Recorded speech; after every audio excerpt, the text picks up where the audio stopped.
Halo teman-teman semua, saya Muhammad Fikri Ramadan. Di video kali ini saya akan membahas tentang teori-teori dinamika politik identitas di era digital. Dalam era digital, politik identitas mengalami perubahan yang besar. Teknologi semakin maju, mengubah cara politik identitas beroperasi, baik dalam konteks lokal maupun global. Ada beberapa teori mendasari dinamika politik identitas di era digital, serta dampaknya terhadap masyarakat. Teori yang pertama, ada teori sosial identitas. Teori ini menjelaskan bagaimana individu mengidentifikasi diri mereka berdasarkan keanggotaan dalam kelompok sosial tertentu. Dalam konteks politik identitas, individu seringkali mengaitkan diri mereka dengan kelompok berdasarkan etnis, agama, atau ideologi tertentu. Identifikasi ini dapat mempengaruhi perilaku politik mereka, termasuk partisipasi dalam pemilu dan aktivitas politik lainnya. Teori yang kedua, ada teori konflik identitas. Teori ini menyoroti bagaimana politik identitas dapat memicu konflik sosial ketika kelompok-kelompok dengan identitas berbeda saling bersaing untuk mendapatkan pengaruh politik. Hal ini dapat menyebabkan polarisasi dan bahkan kekerasan. Di era digital, di media sosial seringkali memperburuk konflik ini dengan menyebarkan informasi memicu kebencian dan disinformasi. Teori yang ketiga, teori globalisasi identitas. Dalam era digital, batasan geografis menjadi kabur, memungkinkan identitas transnasional berkembang. Media sosial dan internet memungkinkan penyebaran ideologi dan identitas lintas batas yang dapat menguatkan atau melemahkan identitas lokal. Ini juga memunculkan tantangan baru dalam mengelola politik identitas di era tingkat nasional dan internasional. Dalam era digital juga ada beberapa dampak pada politik identitas. Dampak yang pertama, ada peningkatan polarisasi. Media sosial memungkinkan individu untuk membentuk komunitas virtual berdasarkan identitas mereka. Hal ini dapat memperkuat polarisasi politik karena orang cenderung berinteraksi dengan mereka yang memiliki pandangan serupa, memperkuat prasangka, dan mengurangi keterbukaan terhadap pandangan berbeda. Dampak yang kedua, penyebaran disinformasi. Era digital memudahkan penyebaran berita palsu dan hoax yang seringkali digunakan untuk memanipulasi identitas politik. Disinformasi ini dapat memicu ketegangan sosial dan mengganggu proses demokrasi yang sehat. Dan ada juga yang ketiga, adalah mobilisasi politik yang lebih mudah. Di sisi positif, teknologi digital memungkinkan mobilisasi politik yang lebih cepat dan luas. Kelompok identitas dapat dengan mudah menyebarkan pesan mereka dan mengorganisir aksi politik melalui platform digital. Meningkatkan partisipasi politik dan kesadaran sosial. Dalam konteks politik identitas dari digital, terdapat beberapa dinamika yang perlu diperhatikan. Salah satu aspek penting adalah bagaimana media sosial dan ruang virtual mempengaruhi gerakan sosial dan politik identitas.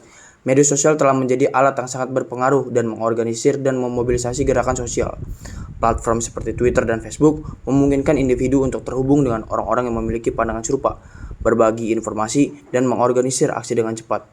Hal ini telah mengubah dinamika gerakan sosial, memungkinkan mereka untuk menantang narasi arus utama dan mempromosikan sumber berita alternatif. Di Indonesia, misalnya aktivisme digital telah mempengaruhi implementasi administrasi negara dan menjadi alat penting dalam gerakan sosial. Media sosial memfasilitasi komunikasi dan mobilisasi, memungkinkan gerakan sosial untuk menyebarkan pesan mereka lebih luas dan lebih cepat. Namun, penggunaan media sosial juga membawa tantangan seperti penyebaran disinformasi dan polarisasi politik yang juga memicu konflik sosial. Interseksionalitas menawarkan kerangka analitis untuk memahami bagaimana identitas sosial dan politik individu dan kelompok menghasilkan kombinasi unik dari diskriminasi dan hak istimewa. Teori ini menekankan bahwa berbagai bentuk penindasan seperti rasisme, seksisme, klasisisme saling terkait dan tidak dapat dipisahkan. Interseksionalitas menentang politik identitas tradisional dengan menyoroti kerumitan pengalaman individu yang berada di persimpangan berbagai bentuk penindasan. Ini menekankan pentingnya memahami bagaimana sistem dan struktur sosial berkontribusi pada ketidakadilan, bukan hanya fokus pada identitas individu. Di Indonesia, politik identitas seringkali dimanfaatkan untuk kepentingan politik tertentu yang dapat mengganggu solidaritas sosial dan mengancam integritas nasional. Polarisasi berbasis identitas seringkali diperburuk oleh penyebaran hoaks dan propaganda politik di media sosial. Namun, era digital juga menawarkan peluang untuk memperkuat partisipasi politik dan demokrasi. Teknologi digital dapat digunakan untuk meningkatkan literasi politik dan mempromosikan partisipasi yang lebih inklusif. Dengan strategi yang tepat, media sosial dapat menjadi alat untuk memberdayakan masyarakat dan mendorong perubahan sosial yang positif. Peran pemerintah dan masyarakat sipil dalam mengelola dinamika politik identitas di era digital. Pemerintah dan masyarakat sipil memiliki peran penting untuk dimainkan. Pemerintah perlu mengembangkan kebijakan dan regulasi yang tepat untuk mengatasi tantangan yang ditimbulkan oleh politik identitas di ruang digital, seperti penyebaran disinformasi dan ujaran kebencian. Ini dapat mencakup undang-undang yang lebih ketat untuk melindungi data pribadi, serta inisiatif untuk mempromosikan literasi digital dan berpikir kritis. Pemerintah juga dapat bekerja sama dengan platform media sosial untuk mengatasi konten yang berpotensi berbahaya dan mempromosikan lingkungan digital yang lebih sehat. Sementara itu, masyarakat sipil termasuk organisasi non-pemerintah, akademis, dan aktivis memiliki peran penting dalam mempromosikan dialog dan pemahaman lintas identitas.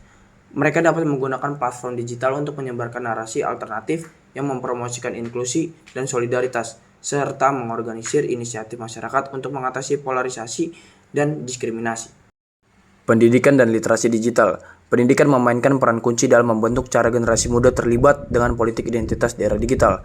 Sekolah dan universitas perlu mengintegrasikan literasi digital ke dalam kurikulum mereka, mengajarkan siswa cara mengevaluasi informasi secara kritis, mengenali disinformasi, dan terlibat secara konstruktif dalam diskusi online. Pendidikan kewarganegaraan juga perlu diadaptasi untuk era digital, dengan fokus pada pengembangan keterampilan seperti empati, toleransi, dan pemikiran kritis. Dengan membekali generasi muda dengan alat yang mereka butuhkan untuk menavigasi lanskap digital yang kompleks, kita dapat membantu menciptakan budaya politik yang lebih inklusif dan demokratis, membangun solidaritas di era digital. Pada akhirnya, mengatasi tantangan politik identitas di era digital membutuhkan komitmen untuk membangun solidaritas dan pemahaman di seluruh garis identitas.